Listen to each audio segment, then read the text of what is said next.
So when you're trying to split a 401k or an IRA, the process is a little different than you would split like cash in a bank account, right? I like to look at it in 3 different steps. And the first step you'd look at is identifying the value of the asset. And the way you do that is you have to identify the value that the 401k or IRA had at the date of separation. That's the date when you two were literally living under separate roofs and separate households.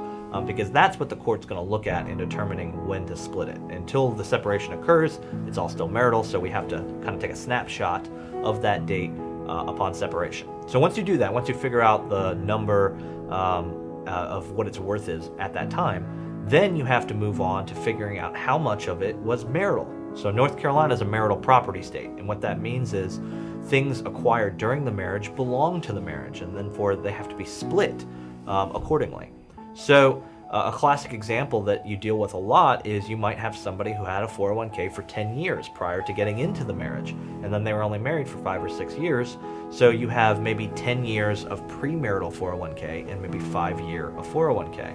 And then you have to figure out how much that value is of the marital portion only, because the premarital stuff doesn't get split. And it can get a little complicated because sometimes you have to figure out that 10 years of premarital portion has grown during that time, but that growth doesn't belong to the marriage, that growth is separate. So you have to sometimes split those out. Sometimes you need to bring in an expert, or sometimes you can figure it out via shares. But once you're able to figure out the value that belongs to the marriage, then you have to figure out how to split it, right? And you can decide to split it either equally or sometimes unequally given certain things, certain findings.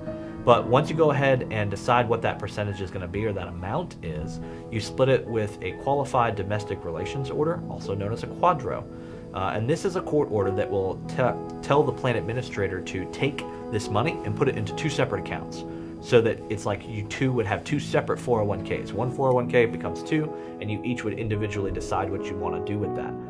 There can be some tax ramifications if you decide to take money out early and things like that, but we can discuss that in a different video.